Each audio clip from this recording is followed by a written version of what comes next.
Welcome to another video of Leads academy. അപ്പൊ ഇന്ന് നമ്മുടെ റിവിഷൻ ക്ലാസ്സസ് ആണ്. നമുക്കറിയാം എക്സാംസ് ഒക്കെ നടക്കുന്നത് കൊണ്ട് തന്നെ നിങ്ങളുടെ റിവിഷൻ ക്ലാസ് ആണ്. അപ്പോൾ ഫിസിക്സിന്റെ എക്സാമിന് മുന്നേ നിങ്ങൾ മെയിൻലി ഏതൊക്കെ പോയിന്റ്സ് നോക്കി പോകണം എന്നുള്ള ഒരു ക്ലാസ് ആണ് ഞാനിപ്പോൾ ഇവിടെ എടുക്കുന്നത്. അപ്പൊ ഞാൻ മെയിൻലി പറയുന്ന പോയിന്റ്സ് നന്നായിട്ട് തന്നെ കവർ ചെയ്ത് പോകാൻ നിങ്ങൾ ശ്രമിക്കുക കേട്ടോ. അപ്പൊ നമുക്ക് രണ്ട് ചാപ്റ്റേഴ്സ് ആണ് മെയിൻലി ഉള്ളത്. അപ്പൊ ഫസ്റ്റ് ചാപ്റ്ററിൽ റിഫ്രാക്ഷൻ ഓഫ് ലൈറ്റ് ആണ്. നിങ്ങൾക്ക് അറിയുന്ന പോലെ പ്രകാശത്തിന്റെ അപവർത്തനമാണ് നമ്മൾ ഫസ്റ്റ് പാഠം. അപ്പൊ അതിൽ ഏതൊക്കെ പോയിന്റ്സ് നിങ്ങൾ നന്നായിട്ട് നോക്കണം എന്നാണ് ഞാനിപ്പോ ഇവിടെ ലിസ്റ്റ് ചെയ്തിരിക്കുന്നത്. അപ്പൊ ഈ പോയിന്റ്സ് എന്തായാലും നിങ്ങൾ എന്ത് ചെയ്യാം, നോക്കിയിട്ട് പോവാം. അതിൽ ഫസ്റ്റ് വന്നിട്ട് റിഫ്രാക്ഷൻ തന്നെയാണ്. എന്താണ് റിഫ്രാക്ഷൻ എന്ന് പഠിച്ചിട്ട് പോവാ കേട്ടോ. റിഫ്രാക്ഷൻ എന്താണെന്ന് എഴുതുമ്പോൾ ഒരു സെന്റൻസ് ഹയർ ഒപ്റ്റിക്കൽ ഡെൻസിറ്റിയിൽ അല്ലെങ്കിൽ ഒപ്റ്റിക്കൽ ഡെൻസിറ്റി വ്യത്യാസമുള്ള ഒരു മീഡിയത്തിൽ നിന്ന് വേറൊരു മീഡിയത്തിലേക്ക് വന്നു എന്ന് മാത്രം എഴുതാതെ ലൈറ്റിന്റെ റേക്ക് എന്തും കൂടെ വന്നു, ഡീവിയേഷൻ വന്നു എന്നും കൂടെ എഴുതാൻ ശ്രമിക്കുക. അപ്പൊ അതിന്റെ ഡെഫിനിഷൻ നന്നായിട്ട് പഠിക്കുക. അടുത്തത് ഹൗ റിഫ്രാക്ഷൻസ് റിലേറ്റഡ് ടു സ്പീഡ് ആണ്. എങ്ങനെയാണ് ഈ റിഫ്രാക്ഷൻ സ്പീഡും പ്രകാശത്തിന്റെ വേഗതയുമായിട്ട് ബന്ധപ്പെട്ടിരിക്കുന്നത് എന്നാണ് അടുത്തത്. അത് നന്നായിട്ട് നോക്കുക. സ്പീഡ് കൂടുമ്പം റിഫ്രാക്ഷൻ എന്ത് സംഭവിക്കും, അല്ലെങ്കിൽ എന്തുകൊണ്ടാണ് റിഫ്രാക്ഷനും സ്പീഡും തമ്മിലുള്ള ബന്ധം എന്ന് നോക്കുക. പിന്നെ നെക്സ്റ്റ് വൺ റിഫ്രാക്റ്റീവ് ഇൻഡെക്സ് ആണ്. എന്താണ് റിഫ്രാക്റ്റീവ് ഇൻഡെക്സ്, റിഫ്രാക്റ്റീവ് ഇൻഡെക്സിന്റെ ഇക്വേഷൻ, അതേപോലെ അതിന്റെ പ്രോബ്ലംസ് അതെന്തായാലും ചെയ്ത് പഠിക്കുക. റിഫ്രാക്റ്റീവ് ഇൻഡെക്സ് എന്താണ്, ഇക്വേഷൻ എന്താണ്, പ്രോബ്ലം എന്താണ്, ഇത്രയും കാര്യങ്ങൾ നോക്കുക. അടുത്തത് വന്നിട്ട് ഒപ്റ്റിക്കൽ ഡെൻസിറ്റി ആണ്. എന്താണ് ഒപ്റ്റിക്കൽ ഡെൻസിറ്റി എന്ന് പഠിക്കുക. ഈ ഒപ്റ്റിക്കൽ ഡെൻസിറ്റി പഠിച്ചു കഴിഞ്ഞാൽ ഒപ്റ്റിക്കൽ ഡെൻസിറ്റി കൂടുമ്പോൾ റിഫ്രാക്റ്റീവ് ഇൻഡെക്സിന് എന്ത് സംഭവിക്കും, സ്പീഡ് കൂടുമ്പോൾ ഒപ്റ്റിക്കൽ ഡെൻസിറ്റിക്ക് എന്ത് സംഭവിക്കും എന്നൊക്കെ കാര്യങ്ങൾ നന്നായിട്ട് നോക്കുക കേട്ടോ. ഒപ്റ്റിക്കൽ ഡെൻസിറ്റി കൂടിയ മീഡിയത്തിന് ഡെൻസർ ആണ്, കുറഞ്ഞ മീഡിയത്തിന് റെയറർ ആണ് എന്നൊക്കെ ഓർത്ത് വെക്കാം. പിന്നെ വരുന്നത് ഡീവിയേഷൻ ആണ്. ഒരു റേ ഡയഗ്രാം വരച്ച് പഠിക്കുക. അത് ഒപ്റ്റിക്കൽ ഡെൻസിറ്റി ഹയർ ഒപ്റ്റിക്കൽ ഡെൻസിറ്റിയിൽ നിന്ന് ലോവറിലേക്ക് വരുമ്പോൾ എങ്ങനെയാണ്, ലോവറിൽ നിന്ന് ഹയറിലേക്ക് വരുമ്പോൾ എങ്ങനെയാണ്, നോർമലിന്റെ അടുത്തേക്കാണോ ഡീവിയേഷൻ, നോർമലിൽ നിന്ന് അകന്നിട്ടാണോ ഡീവിയേഷൻ, ആംഗിൾ ഓഫ് ഇൻസിഡൻസ് എങ്ങനെയാണ്, ആംഗിൾ ഓഫ് റിഫ്രാക്ഷൻ എങ്ങനെയാണ് എന്നൊക്കെ പഠിക്കുക കേട്ടോ. അടുത്തത് refraction through A glass lab ആണ്. ഗ്ലാസ് ലാബിലൂടെയുള്ള റിഫ്രാക്ഷൻ, അതിന്റെ ഫിഗർ നിങ്ങൾക്ക് അതേപോലെ തന്നെ ടെക്സ്റ്റിൽ തന്നിട്ടുണ്ട്, അപ്പൊ അത് പഠിക്കുക. പിന്നെ എക്സാമ്പിൾസ് ഓഫ് റിഫ്രാക്ഷൻ, റിഫ്രാക്ഷന്റെ കുറച്ച് എക്സാമ്പിൾസ് നിങ്ങൾക്കറിയാം. ഈ കുളത്തിന്റെ ഒക്കെ അടിത്തട്ട് പൊന്തി കാണുന്നത്, കോയിൻ പൊന്തി കാണുന്നത്, അതേപോലെ തന്നെ ബോ ഫിഷിംഗ് എന്നൊക്കെ പറഞ്ഞിട്ട് നിങ്ങൾ കുറച്ച് എക്സാമ്പിൾ പഠിച്ചിട്ടുണ്ട്. ആ എക്സാമ്പിൾ കാണാണ്ട് പഠിക്കണം എന്നല്ല ഞാൻ പറയുന്നത്, വായിച്ചു നോക്കാം. അപ്പൊ ചിലപ്പോൾ നിങ്ങൾക്ക് ആ എക്സാമ്പിൾ തന്നിട്ട് ഏതാണ് ഫിനോമിനൻ എന്നൊക്കെ ആയിരിക്കും ചോദിക്കുന്നത്. അപ്പൊ ആ കാര്യങ്ങൾ നന്നായിട്ട് നോക്കാം. പിന്നെ വന്നിട്ട് ടോട്ടൽ ഇന്റേണൽ റിഫ്ലക്ഷൻ ആണ്. ടോട്ടൽ ഇന്റേണൽ റിഫ്ലക്ഷൻ ഒരു ഇമ്പോർട്ടന്റ് പോയിന്റ് ആണ്. അതിന്റെ ഫിഗർ എങ്ങനെയായിരിക്കും ടോട്ടൽ ഇന്റേണൽ റിഫ്ലക്ഷൻ നടക്കുക, അതിന്റെ ഫിഗർ നന്നായിട്ട് നോക്കുക. നമുക്കറിയാം അങ്ങോട്ട് പോയിട്ട് അതിലെ ആ മീഡിയത്തിലേക്ക് തന്നെ തിരിച്ചു വരുന്നതിനെയാണ് ടോട്ടൽ ഇന്റേണൽ റിഫ്ലക്ഷൻ എന്ന് പറയാം. അത് നന്നായിട്ട് പഠിക്കുക. പിന്നെ വരുന്നത് ക്രിട്ടിക്കൽ ആംഗിൾ ആണ്. ടോട്ടൽ ഇന്റേണൽ റിഫ്ലക്ഷന്റെ കൂടെ തന്നെ വരുന്നതാണ് ക്രിട്ടിക്കൽ ആംഗിൾ. ഇതിന്റെയൊക്കെ ഫിഗറുകൾ എങ്ങനെയായിരിക്കും, നിങ്ങൾ ചെയ്ത ക്വസ്റ്റ്യൻ, നിങ്ങളുടെ ടെക്സ്റ്റ് ബുക്കിൽ ക്വസ്റ്റ്യൻസ് ഉണ്ട്, അപ്പൊ അതൊക്കെ വെച്ച് പഠിക്കുക കേട്ടോ. പിന്നെ മിറാഷ്, മിറാഷ് അറിയാം, റോഡിൽ നമുക്ക് വെള്ളം കെട്ടി നിൽക്കുന്ന സാധനത്തിനെയാണ് നമ്മൾ മിറാഷ് എന്ന് പറയുക. എന്തുകൊണ്ടാണ് മിറാഷ് സംഭവിക്കുന്നത് എന്ന് പഠിക്കുക. മരീചിക എന്തുകൊണ്ടാണ്, ഒന്ന് ടോട്ടൽ ഇന്റേണൽ റിഫ്ലക്ഷനും മറ്റൊന്ന് റിഫ്രാക്ഷനും കൊണ്ടാണ്. ഈ രണ്ട് കാരണം കൊണ്ടാണ് മിറാഷ് സംഭവിക്കുന്നതെന്ന് പഠിക്കുക.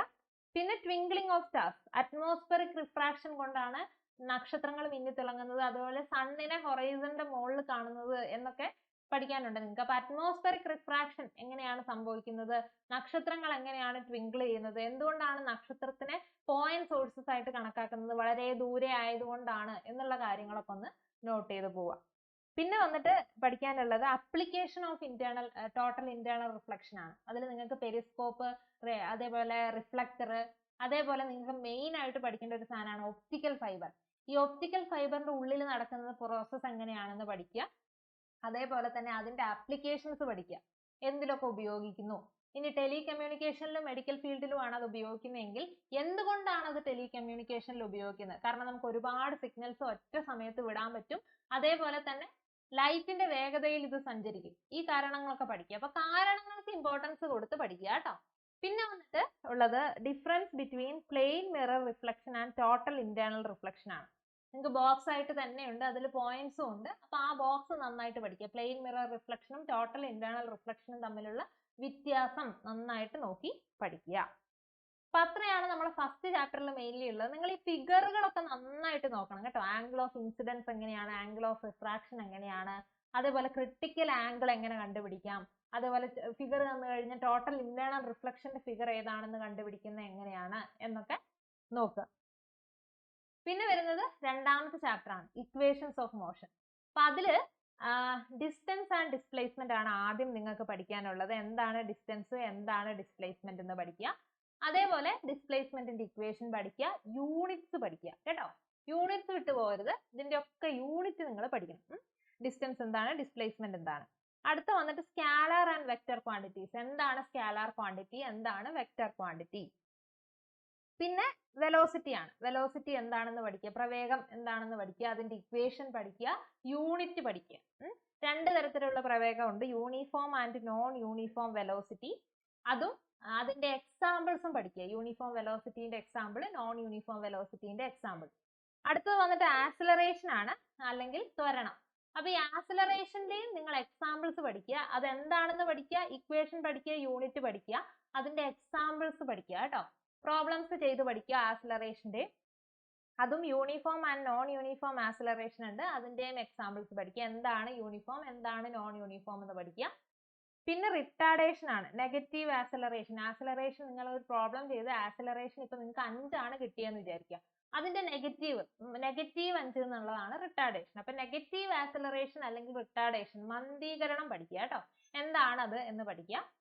അതേപോലെ പിന്നെ വരുന്നത് നിങ്ങളുടെ ഇക്വേഷൻസ് ഓഫ് മോഷൻ ആണ്. ഞാനിവിടെ മെൻഷൻ ചെയ്യാൻ മറന്നുപോയി, ഇക്വേഷൻ ഓഫ് മോഷൻ, ചലന സമവാക്യങ്ങളാണ്.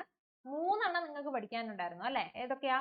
S is equal to ut plus half at square, പിന്നെ v is equal to u plus at, പിന്നെ 2as is equal to v square minus u square. ഈ 3 equations നന്നായിട്ട് പഠിക്കുക. ഇത് വെച്ചിട്ടുള്ള പ്രോബ്ലമും നന്നായിട്ട് ചെയ്ത് പഠിക്കുക കേട്ടോ. പ്രോബ്ലംസ് ആണ് അതിൽ മെയിൻലി വരിക. അതിൽ S എന്താണ്, T എന്താണ്, V എന്താണ്, U എന്താണെന്നൊക്കെ പഠിച്ചു വെക്കുക. പ്രോബ്ലം ചെയ്യുക, ഇക്വേഷൻ ഓഫ് മോഷന്റെ പ്രോബ്ലം തന്നെ ചെയ്ത് പഠിക്കുക കേട്ടോ. പിന്നെ വരുന്നത് വെലോസിറ്റി ടൈം ഗ്രാഫും പൊസിഷൻ ടൈം ഗ്രാഫും ആണ്. രണ്ട് ഗ്രാഫിലും എക്സ് ആക്സിസ് എന്താണ്, വൈ ആക്സിസ് എന്താണ് നോക്കാം. ഈ എക്സ് ആക്സിസിൽ എപ്പോഴും ടൈം ആയിരിക്കും ഉണ്ടായിരിക്കുക, ടൈമിന്റെ മാറില്ല, ടൈം എപ്പോഴും ഇവിടെ ആയിരിക്കും. പിന്നെ ഇവിടെയാണ് വെലോസിറ്റി അല്ലെങ്കിൽ പൊസിഷൻ വരിക. ഓക്കെ, ടൈം സമയം എന്ന് പറയുന്നത് എപ്പോഴും ഈ എക്സ് ആക്സിസിലായിരിക്കും, മറ്റേതാണ് വൈ ആക്സിസിൽ ഉണ്ടാവുക. അതിൽ തന്നെ നിങ്ങൾക്ക് യൂണിഫോം വെലോസിറ്റിന്റെ ഗ്രാഫ് ഉണ്ട്, യൂണിഫോം ആക്സിലറേഷന്റെ ഗ്രാഫ് ഉണ്ട്. അങ്ങനെ എങ്ങനെയാണ് യൂണിഫോം വെലോസിറ്റി വരിക, ഇങ്ങനെയൊക്കെ തന്നിട്ട് നിങ്ങൾക്ക് ഇത് ഏതാണ് ഗ്രാഫ്, യൂണിഫോം വെലോസിറ്റിന്റെ ഗ്രാഫ് ഏതാണ്, യൂണിഫോം ആക്സിലറേഷന്റെ ഗ്രാഫ് ഏതാണ് എന്നൊക്കെ പറഞ്ഞ് ചോദിക്കും. അപ്പൊ അതിന്റെ ആ ഫിഗറുകൾ നന്നായിട്ട് പഠിച്ചു വെക്കുക. പിന്നെ റോഡിലുള്ള ആക്സിഡൻസ് ഒക്കെ നടക്കുമ്പോൾ നമ്മൾ എടുക്കേണ്ട പ്രിപ്പറേഷൻസ് അല്ല, പ്രിക്വേഷൻസ് ഏതൊക്കെയാണ് എന്ന് നോക്കുക. അപ്പൊ ആ പ്രിക്വേഷൻസ് നിങ്ങൾ പഠിച്ചു വെക്കുക കേട്ടോ. ഒരു 2-3 പ്രിക്വേഷൻ, 3 പഠിച്ചാൽ മതിയായിരിക്കും മാക്സിമം. ഒരു 3 പ്രിക്വേഷൻ റോഡിലൂടെ സഞ്ചരിക്കുമ്പോൾ ഉള്ള 3 പ്രിക്വേഷൻസും കൂടെ പഠിച്ചു വെക്കുക.